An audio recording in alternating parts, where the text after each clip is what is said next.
Hi hello ನಮಸ್ಕಾರ ಸ್ನೇಹಿತರೆ. ಕೊನೆಗೂ ಇಲ್ಲಿ ಪವಿತ್ರ ಸತ್ಯ ಪಾಠಿಯಲ್ಲಿ ಹೊರಬಿದ್ದಿದ್ಯಾ.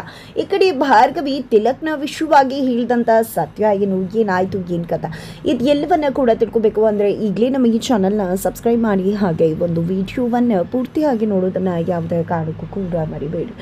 ಇಲ್ಲಿ ಅರ್ಜುನ್ ದೇವ್ಗೋಸ್ಕರ ಪಾರ್ಟಿಯನ್ನ ಇಟ್ಕೊಂಡಿದ್ದಾರೆ. ಆ ಒಂದು ಪಾರ್ಟಿಗೆ ದೀಪ್ ಪವಿತ್ರಳನ್ನ ಕರ್ಕೊಂಡು ಬಂದಿದ್ದಾರೆ. ಇತ್ತ ಕಡೆ ಪವಿತ್ರಾಗೆ ಬರೋದಕ್ಕೆ ಇಷ್ಟ ಅಲ್ಲ, ಬಟ್ ಆದರೂ ಕೂಡ ದೀಪ್ ಜೊತೆ ಆ ಒಂದು ಪಾರ್ಟಿಗೆ ಎಂಟ್ರಿ ಕೊಡ್ತಾರೆ. ಅಲ್ಲೇ ಭಾರ್ಗವಿ ಮತ್ತೆ ಪವಿತ್ರ ಪರಿಚಯ ಆಗತ್ತೆ. ಇಲ್ಲಿ ಪವಿತ್ರ ಇರುವುದನ್ನ ನೋಡಿದಂಥ ಭಾರ್ಗವಿ ಪವಿತ್ರ ಮನಸ್ಸನ್ನ ಅರ್ಥ ಮಾಡ್ಕೊಳ್ಳೋದಕ್ಕೆ ಮುಂದಾಗ್ತಾರೆ. ನೋಡಿ ಪವಿತ್ರ ಅವರ, ನಿಮ್ಮ ಮನಸ್ಸಲ್ಲಿ ಏನೇ ಇದ್ರೂ ನನ್ನ ಹತ್ರ ಹೇಳ್ಕೊಳ್ಳಿ, ಮನಸ್ಸು ಬಿಚ್ಚಿ ಮಾತಾಡಿ. ಖಂಡಿತ ನಾನು ಏನೂ ಕೂಡ ಭಾವಿಸೋದಿಲ್ಲ. ದಯವಿಟ್ಟು ನಿಮ್ಮ ಮನಸ್ಸಲ್ಲಿರೋ ನೋವನ್ನು ಹೊರಗಡೆ ಹಾಕಿ. ನಂಗೆ ಅರ್ಥ ಆಗತ್ತೆ ನಿಮ್ಮ ನೋವು ಏನು ಅಂತ, ಆದರೆ ನೀವು ಮನಸ್ಸಲ್ಲೇ ಇಟ್ಕೊಂಡ್ರೆ ಆ ನೋವು ಜಾಸ್ತಿ ಆಗತ್ತಲ್ವಾ. ನಾನು ಏನೂ ಅನ್ಕೊಳ್ಳೋದಿಲ್ಲ, ದಯವಿಟ್ಟು ಹೇಳಿ, ನಿಮ್ಮ ಮನಸ್ಸು ನಿರಾಳವಾಗತ್ತೆ ಅಂತ ಹೇಳಿ ತಿಳಿಸ್ತಾರೆ. ಈ ಕಡೆ ಪವಿತ್ರಾಗೆ ಏನು ಹೇಳಬೇಕು ಮಾಡಬೇಕು ಗೊತ್ತಾಗ್ತಿಲ್ಲ. ಬಿಕಾಸ್ ಅವಳ ಬದುಕಿ ಅವಳು ಅನ್ಕೊಂಡಾಗ ಸಾಕ್ತಾ ಇಲ್ಲ. ಎಲ್ಲವೂ ಕೂಡ ಉಲ್ಟಾ ಪಲ್ಟಾ. ತಾನು ಅನ್ಕೊಂಡ ಬದುಕೆ ಬೇರೆ, ತನಗೆ ಸಿಕ್ಕಂತಹ ಬದುಕೆ ಬೇರೆ. ಪ್ರೀತಿ ಮಾಡಿದ ಒಬ್ಬ ಹುಡುಗನ್ನ, ಆದರೆ ಮದುವೆ ಆಗಿದ್ದು ಇನ್ನೊಬ್ಬರನ್ನ, ಇಷ್ಟ ಇಲ್ದಿರೋ ಮದುವೆ, ಆದರೆ ಎಲ್ಲರಿಂದ ಕುಹಕ ಮಾತುಗಳು, ಇದೆಲ್ಲವೂ ಕೂಡ ಪವಿತ್ರ ಮನಸ್ಸನ್ನು ಹಾಳು ಮಾಡಿದ. ಅದೇ ಒಂದು ನೋವನ್ನು ಇಲ್ಲಿ ಪವಿತ್ರ ಭಾರ್ಗವಿ ಹತ್ರ ಹೇಳ್ಕೊತಾರೆ. ಖಂಡಿತ ಈ ನೋವಿಗೆ ಎಲ್ಲದಕ್ಕೂ ಕೂಡ ಒಂದು ಫುಲ್ ಸ್ಟಾಪ್ ಅನ್ನೋದು ಇದ್ದೇ ಇರುತ್ತೆ. ಬದುಕು ಯಾವತ್ತೂ ನಾವು ಅನ್ಕೊಂಡಾಗೆ ಸಾಗೋದಿಲ್ಲ, ಆದರೆ ನಮಗೆ ದೇವರೇ ನಿಶ್ಚಯ ಮಾಡಿರಬಹುದಲ್ವಾ ಈ ಜೋಡಿ ನಿನಗಾಗಬೇಕು ಅಂತ. ಅದೇ ರೀತಿಯಾಗಿ ನಿಮಗೂ ಕೂಡ ದೇವರೇ ನಿಶ್ಚಯ ಮಾಡಿರೋ ಜೋಡಿ ನಿಮಗೆ. ಹಾಗಾಗಿ ಬಂದಿರೋದನ್ನು ಅರ್ಥ ಮಾಡಿಕೊಂಡು ಅದೇ ಸತ್ಯ ಅಂತ ಒಪ್ಕೊಂಡು ನೀವು ಮುಂದೆ ಸಾಗಬೇಕಾಗತ್ತೆ. ಅದನ್ನು ಬಿಟ್ಟು ಹೀಗೆ ಕೊರಗ್ತಾ ಕೂತ್ಕೊಂಡ್ರೆ ಹೇಗೆ? ದೇವರೇ ಕಳಿಸಿರೋದು ಅಂದಮೇಲೆ ನಾವು ಅದ್ರ ಬಗ್ಗೆ ಏನು ಯೋಚನೆ ಮಾಡೋದಕ್ಕೆ ಸಾಧ್ಯ? ಖಂಡಿತ ಬದುಕು ಬಂದಿರೋದನ್ನು ಬಂದ ಹಾಗೆ ಒಪ್ಕೊಂಡು ಮುಂದೆ ಹೋಗಿ ವಿನಾಕಾರಣ ಈ ರೀತಿ ನೋವನ್ನೆಲ್ಲ ಅನುಭವಿಸ್ಬೇಡಿ. ಖಂಡಿತ ಎಲ್ಲವೂ ಕೂಡ ಒಳ್ಳೆಯದಾಗತ್ತೆ. ದೇವ್ ಕೂಡ ತುಂಬಾ ಒಳ್ಳೆಯವರು. ಖಂಡಿತ ಅವ್ರು ನಿಮ್ಮನ್ನು ತುಂಬ ಚೆನ್ನಾಗಿ ನೋಡ್ಕೋತಾರೆ ಅಂತ ಹೇಳಿ ಭಾರ್ಗವಿ ಪವಿತ್ರ ಮನಸ್ಸನ್ನು ಸರಿಪಡಿಸೋದಕ್ಕೆ ಮುಂದಾಗ್ತಿದ್ದಾರೆ. ಇತ್ತ ಕಡೆ ನಮ್ರತ ಬಳಿ ಕ್ಷಮೆ ಕೇಳ್ತಿದ್ದಾರೆ. ನನ್ನಿಂದ ತಪ್ಪು ಆಗೋಯ್ತು, ನಾನು ಆ ರೀತಿ ಮಾಡಬಾರ್ದಿತ್ತು, ಬಟ್ ಏನು ಮಾಡಲಿ, ಪರಿಸ್ಥಿತಿ ಸಮಯ ಆ ರೀತಿ ಇತ್ತು ಅಂತ ಹೇಳಿ ನಮ್ರತ ಹತ್ರ ದೇವ್ ಮಾತನಾಡಿದಾಗ, ಬಿಡು ದೇವ್, ಅದರಿಂದಾಗಿ ಏನೂ ಕೂಡ ಬದಲಾಗೋದಿಲ್ಲ ಅಲ್ವಾ. ಮದುವೆ ಆಗೋಗಿದೆ, ನಾನು ನಿನ್ನ ಲೈಫಿಂದ ಹೊರಗಡೆ ಹೋಗೋಕ್ಕೆ ಟ್ರೈ ಮಾಡ್ತಾ ಇದ್ದೀನಿ. ಸಕ್ಸಸ್ ಆಗುತ್ತೋ ಇಲ್ವೋ ಗೊತ್ತಿಲ್ಲ, ಬಟ್ ನನ್ನ ಪ್ರಯತ್ನ ನಾನು ಮಾಡ್ತಾ ಇದ್ದೀನಿ. ಎಲ್ಲವೂ ನಾವು ಅಂದ್ಕೊಂಡಾಗೆ ಆಗೋದಿಲ್ಲ ಅಲ್ವಾ. ಹಾಗಿದ್ದನ್ನು ಒಪ್ಕೊಂಡು ಮುಂದೆ ಸಾಗಬೇಕಾಗತ್ತಲ್ವಾ. ಖಂಡಿತ ನನಗೆ ಬೇಜಾರಿದೆ, ಹಾಗಂದು ಮಾತ್ರಕ್ಕೆ ಏನು ಮಾಡೋಕ್ಕಾಗತ್ತಲ್ವಾ ಅಂತ ಹೇಳಿ ಪವಿತ್ರ ತುಂಬ ಒಳ್ಳೆಯ ಥರ ದೇವ್ ಮುಂದೆ ನಟನೆ ಮಾಡ್ತಿದ್ದಾರೆ. ಇತ್ತ ಕಡೆ ಅಲ್ಲಿಗೆ ಶಕ್ತಿ ಪ್ರಸಾದ್ ಕೂಡ ಬಂದಿದ್ದಾರೆ. ಶಕ್ತಿ ಪ್ರಸಾದ್ ಮಿನಿಸ್ಟರ್ ನಮ್ಮ ಒಂದು ಕೆಫೆಗೆ ಬಂದಿದ್ದಾರೆ ಅಂತ ಹೇಳಿ ಅಲ್ಲಿರ್ತಕ್ಕಂಥ ಹೋಸ್ಟ್ ಶಕ್ತಿ ಪ್ರಸಾದ್ಗೆ ಮೈಕ್ ಕೊಟ್ಟು ಮಾತಾಡಿ ಒಂದೆರಡು ಮಾತುಗಳನ್ನ ಅಂತ ಹೇಳ್ತಾರೆ. ನೋಡಿ, ನೀವು ಎಲ್ಲರೂ ಕೂಡ ಫನ್ ಮಾಡಬೇಕು ಅಂತ ಇಲ್ಲಿ ಬಂದಿದ್ರ, ನಾನು ಕೂಡ ಸ್ವಲ್ಪ ಸಮಯ ಕಳೆದು ಹೋಗೋಣ ಅಂತಲೇ ಬಂದದ್ದು. ಏನಪ್ಪ ಇದು, ಈ ಮಿನಿಸ್ಟರ್ ಬಂದು ನಮ್ಮ ತಲೆ ಕೆಡಿಸ್ತಿದ್ದಾರೆ ಅಂತ ಅನ್ಕೋಬೇಡಿ. ಜಸ್ಟ್ ಒಂದು ಮಾತನ್ನು ಹೇಳೋದಕ್ಕೆ ಇಷ್ಟಪಡ್ತೀನಿ. ಎಲ್ಲ ಕಡೆಯಿಂದ ಕೂಡ ಕಾಳಿ ಕಾಳಿ ಅನ್ನೋ ವಿಷಯನೇ ಎಲ್ಲರ ಕಡೆಯಿಂದನೂ ಕೂಡ ಕೇಳ್ತಾ ಬರ್ತದೆ. ಆ ಕಾಳಿ ಯಾರು ಅನ್ನೋದನ್ನು ತಿಳ್ಕೊಳ್ಳೋ ಒಂದು ಕುತೂಹಲ ಪ್ರತಿಯೊಬ್ಬರಿಗೂ ಇದೆ ಅಂತ ಗೊತ್ತು. ಆ ಒಂದು ಕುತೂಹಲಕ್ಕೆ ನಿಮಗೆ ಬ್ರೇಕ್ ಹಾಕಬೇಕು ಅಂತ ಅಂದ್ಕೊಂಡಿದ್ದೀನಿ. ಬಿಕಾಸ್ ಆ ಕಾಳಿ ಬೇರೆ ಯಾರು ಅಲ್ಲ, ಇಲ್ಲೇ ಇದ್ದಾರೆ ಆ ಕಾಳಿಗೋಸ್ಕರನೇ ನಾನು ಇಲ್ಲಿಗೆ ಬಂದದ್ದು ಅಂತ ಹೇಳಿ ಶಕ್ತಿ ಪ್ರಸಾದ್ ಹೇಳಿದಾಗ ಎಲ್ಲರೂ ಯಾರು ಅಂತಿದ್ದಾರೆ. ಅದ ಕಡೆ ಭಾರ್ಗವಿ ಅಲ್ಲೇ ಇದ್ದಾಳೆ. ಭಾರ್ಗವಿ ಅದನ್ನು ನೋಡಿದ ನಿಜಕ್ಕೂ ಶಾಕ್ ಆಗ್ತದಾಳೆ. ಏನಪ್ಪಾ ಇದು, ಇವ್ರು ನನ್ನನ್ನೇ ಕಾಳಿ ಅಂತ ಇಲ್ಲಿ ತೋರಿಸ್ಬಿಡ್ತಾರ ಅಂತ. ಮೊದಲು ಅಲ್ಲಿಂದ ಹೋಗಬೇಕು ಅಂತ ಅಂದ್ಕೊಂಡಿದ್ದೆ. ಭಾರ್ಗವಿ ಅಲ್ಲಿಂದ ಹೊರಡೋಕ್ಕೆ ಮುಂದಾಗ್ತಾಳೆ. ಬಟ್ ಇಲ್ಲಿ ಶ್ರೀಮಂತಪ್ಪ ಕಾಳಿ ಅನ್ನೋದನ್ನು ನೋಡ್ಕೊಂಡು ಹೋಗೋಣ, ಕಾಳಿನ ನೋಡಬೇಕು ಅನ್ನೋ ನನ್ನ ಆಸೆ ನನಗೂ ಕೂಡ ಇದೆ. ಅವ್ರ ಜೊತೆ ಸೆಲ್ಫಿ ತೊಗೋಬೇಕು, ಜೊತೆಗೆ ನಿನ್ನನ್ನು ಪರಿಚಯ ಮಾಡಿಕೊಟ್ಟು ನಿನ್ನನ್ನು ಕೂಡ ಸೇರಿಸ್ಕೊಳ್ಳಿ ಅಂತ ಹೇಳಬೇಕು. ನೀನು ಯಾವ ಕಾಳಿ ಕಡಿಮೆ ಇದೆಯಾ ಭಾರ್ಗವಿ ಅಂತ ಹೇಳಿ ಶ್ರೀಮಂತಪ್ಪ ಹೇಳ್ತಾರೆ. ಬಟ್ ಆದರೂ ಕೂಡ ಭಾರ್ಗವಿ ಎಲ್ಲಿಂದ ಹೊರಡೋಕ್ಕೆ ಮುಂದಾಗ್ತಿದ್ರೆ ಶ್ರೀಮಂತಪ್ಪ ಬಿಡುವುದಿಲ್ಲ. ಅಷ್ಟರಲ್ಲಿ ಶಕ್ತಿ ಆ ಕಾಳಿ ಇಲ್ಲೇ ಇದ್ದಾರೆ ಅಂತ ಹೇಳಿ ಭಾರ್ಗವಿ ಕಡೆನೇ ಬೊಟ್ಟು ಮಾಡಿ ತೋರಿಸ್ಬಿಡ್ತಾರೆ. ಒಂದು ಕ್ಷಣ ಇಲ್ಲಿ ಭಾರ್ಗವಿಯ ಹಾಗೆ ಸ್ತಬ್ಧವಾಗಿಬಿಡ್ತಾಳೆ. ಕೊನೆಗೂ ನನ್ನ ನಿಚ್ಚು ಮುಖ ಆಚೆ ಬಂತು ಅಂತ. ಬಟ್ ನಂತರ ಇಲ್ಲಿ ಶಕ್ತಿ ಎಲ್ಲರಲ್ಲೂ ಕೂಡ ಕಾಳಿದ್ದಾರೆ. ಕಾಳಿ ಯಾರು ಅಂತ ಅನ್ಕೋತಿರ್ತೀವಿ. ನಮ್ಮಲ್ಲೇ ಒಂದು ಕಾಳಿ ಇರ್ತಾರೆ, ಶಕ್ತಿ ಇರ್ತಾರೆ.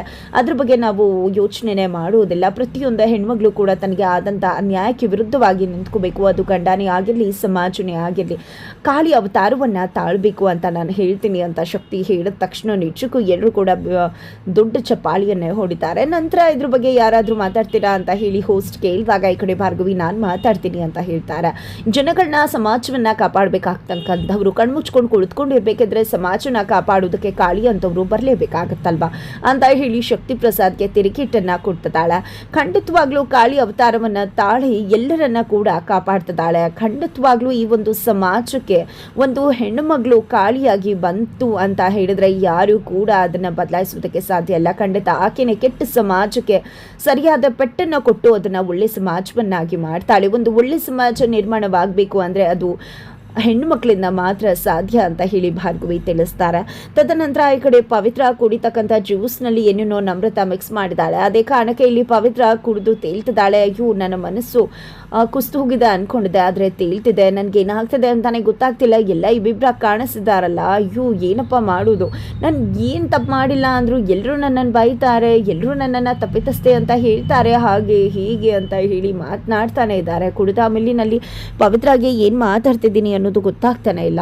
ಇತ್ತ ಕಡೆ ದೇವತ್ರ ಬಂದಿದೆ, ಅಲ್ಲಿ ನಿಮ್ಮ ಹೆಂಡತಿ ನೋಡಿ ಬನ್ನಿ ಸರ್ ಅಂತ ಹೇಳಿ ಕರ್ಕೊಂಡು ಬರ್ತಿದ್ದಾರೆ. ಅಷ್ಟರಲ್ಲಿ ಇತ್ತ ಕಡೆ ನಮ್ರತಾನೆ ಹೋಗಿದ್ದೆ ಪವಿತ್ರನ ಎಳ್ಕೊಂಡು ಹೋಗಿ ಏನು ಮಾಡ್ತಿದ್ಯಾ ನೀನು, ಯಾಕೆ ಖುಷಿಯಾಗಿರ್ಬೇಕಲ್ವಾ ನಿನಗೆ, ನೀನು ಶ್ರೀಮಂತ ಹುಡುಗನ ಮದುವೆ ಆದೆ ಅಂತೆಲ್ಲ ನಮ್ರತ ಹೇಳಿದಾಗ ದಯವಿಟ್ಟು ಆ ರೀತಿ ಮಾತಾಡಬೇಡಿ, ನಾನು ಆ ಉದ್ದೇಶ ಇಟ್ಕೊಂಡು ಬಂದಿದ್ದೆ ಅಲ್ಲ, ನಿಜಕ್ಕೂ ನಾನು ಇಲ್ಲಿಗೆ ಬಂದಿರೋದು ನನ್ನ ತಪ್ಪ, ತಾಳಿ ಕಟ್ಟಿ ಅವ್ರು ನನ್ನನ್ನು ಕರ್ಕೊಂಡು ಬಂದಿದ್ದು, ನಾನು ಬರಬೇಕು ಅಂತ ಬಂದಿದ್ದಲ್ವಲ್ಲ ಅಂತ ಅವರಿಬ್ಬರ ನಡುವೆ ಮಾತಿನ ಚಿಕ್ಕಪಂಕಿ ನಡೆಯುತ್ತಾ.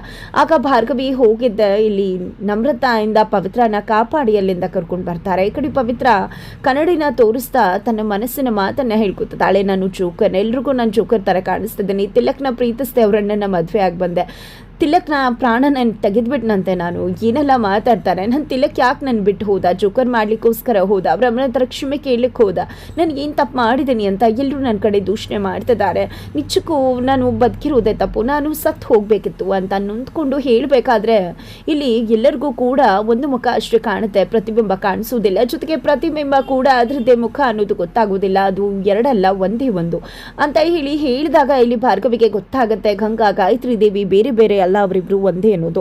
ತಕ್ಷಣ ಈ ಕಡೆ ಪವಿತ್ರಾಗೆ ಧೈರ್ಯ ಹೇಳಿದ್ದೆ ಎಲ್ಲವೂ ಕೂಡ ಒಳ್ಳೇದಾಗತ್ತೆ, ನಿಮ್ಮನ್ನ ನಾನು ನಂಬ್ತೀನಿ, ಯಾರು ನಂಬದೇ ಇದ್ರು ಪರವಾಗಿಲ್ಲ, ನೀವು ಎಂದು ಪ್ರೀತಿಸಿದವ್ರನ್ನ ಸಾಯಿಸೋರಲ್ಲ, ಆ ರೀತಿ ಇದ್ದಿದ್ರೆ ಇಷ್ಟು ಕೊರಗ್ತಾ ಇರಲಿಲ್ಲ, ಬನ್ನಿ ಅಂತ ಹೇಳಿ ಕರ್ಕೊಂಡು ಬಂದಾಗ ಈ ಕಡೆ ನಮ್ರತ ನೀವು ನಾನಾಗ ತಪ್ಪು ಮಾತಾಡಿದೆ ಅಂತ ಅನ್ಕೊಂಡ್ರಿ ಅನ್ಸುತ್ತೆ, ಅವ್ರಿಗೆ ಏನೇ ಮಾತಾಡಿದ್ರು ಅವ್ರು ನನ್ನ ಕುಟುಂಬನೇ ಅಲ್ವಾ, ನನಗೆ ಎಷ್ಟು ಬೇಜಾರಾಗಿರಬಹುದು ಅವ್ರ ಮದುವೆಯಿಂದ, ಬಟ್ ನನ್ನ ಫ್ಯಾಮಿಲಿ ಅವ್ರನ್ನ ಹಾಗೆ ಬಿಡೋಕ್ಕಾಗತ್ತಾ, ನಾನು ದೀಪಾವಳಿಗೆ ಕರ್ಕೊಂಡು ಹೋಗ್ತೀನಿ ಅಂತ ಹೇಳಿ ನಮ್ರತ ಕರ್ಕೊಂಡು ಹೋದರೆ ಈ ಕಡೆ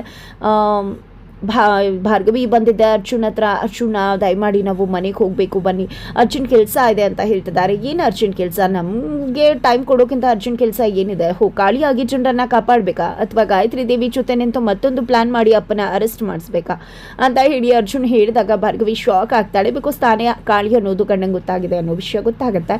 ಅತ್ತ ಕಡೆ JP ಪಾಟೀಲ್ ಬಳಿಗೆ ಬೃಂದ ಹೋಗಿದ್ದೆ, ಭಾರ್ಗವಿ ಬಗ್ಗೆ ಚಾಡಿ ಹೇಳ್ತಿದ್ರೆ ಭಾರ್ಗವಿ ಕೆಲಸ ಮಾಡಿರ್ಲಿಕ್ಕಿಲ್ಲ, ಗಾಯತ್ರಿ ದೇವಿನೇ ಭಾರ್ಗವಿ ಹೆಸರನ್ನ ಬಳಸ್ಕೊಂಡಿದ್ದಾಳೆ ಅಂತ ಅನ್ಸುತ್ತೆ ಅಂತ ಅನ್ಕೋತಾರೆ. ಅಷ್ಟರಲ್ಲಿ ಶಕ್ತಿ ಪ್ರಸಾದ್ ಕಾಲ್ ಮಾಡಿ ಭಾರ್ಗವಿ ಕಾಳಿ ಅವತಾರವನ್ನೇ ತಾಳಿ ಜನರನ್ನ ಕಾಪಾಡ್ತಿರುವುದು, ನಿಜಕ್ಕೂ ಹೇಳಬೇಕು ಅಂದ್ರೆ ಗಾಯತ್ರಿ ದೇವಿನ ಅಲ್ಲಿ ಕರ್ಕೊಂಡು ಬಂದು ನಿನ್ನ ವಿರುದ್ಧ ಷಡ್ಯಂತ್ರ ರೂಪಿಸಿರುವುದು ಭಾರ್ಗವಿನೇ ಅಂತ ಹೇಳಿ ಎಲ್ಲವನ್ನ ಕೂಡ ತಿಳಿಸ್ತಾರೆ. ಇದನ್ನ ನಮ್ದಂತ JP ಪಾಟೀಲ್ ಭಾರ್ಗವಿ ವಿರುದ್ಧ ಸಿಡಿದೇಳ್ತಿದ್ದಾರೆ. ಆತ ಕಡೆ ಭಾರ್ಗವಿ ಗಾಯತ್ರಿ ದೇವಿ ಗಂಗಾ ಇಬ್ರು ಒಬ್ರೇ ಅನ್ನುವುದನ್ನ ತಿಳಿದಿದ್ದೆ ಮನೆಗೆ ಬಂದು ಗಾಯತ್ರಿ ದೇವಿಗೆ ಗುನ್ನ ಇಡುವುದಕ್ಕೆ ಮುಂದಾಗ್ತಿದ್ದಾರೆ. ಹಾಗಿದ್ರೆ ಮುಂದೇನಾಗುತ್ತೆ ಮುಂದಿನ ವಿಡಿಯೋ ನೋಡಿ. ಆತ ಕಡೆ ಪವಿತ್ರನ ಅಮಲಿನಲ್ಲಿರುವುದರಿಂದಾಗಿ ದೇವ ಅವರೇ ಕರ್ಕೊಂಡು ಹೋಗಿ ಬೆಡ್ರೂಮಲ್ಲಿ ಮಲಗಿಸ್ತಾರೆ. ಬೆಳಿಗ್ಗೆ ಆಗ್ತಿದ್ದಾಗೆ ನನ್ನನ್ನು ಟಚ್ ಮಾಡಲ್ಲ ಅಂತ, ಟಚ್ ಮಾಡಿದ್ಯಾ ಅಂತ ಹೇಳಿ ಪವಿತ್ರ ಕುತ್ತಿಗೆ ಪಟ್ಟಿಗೆ ಇಟ್ಕೊಂಡಿದ್ದಾರೆ. ಮುಂದೇನಾಗತ್ತೆ ಮುಂದಿನ ವಿಡಿಯೋ ನೋಡಿ.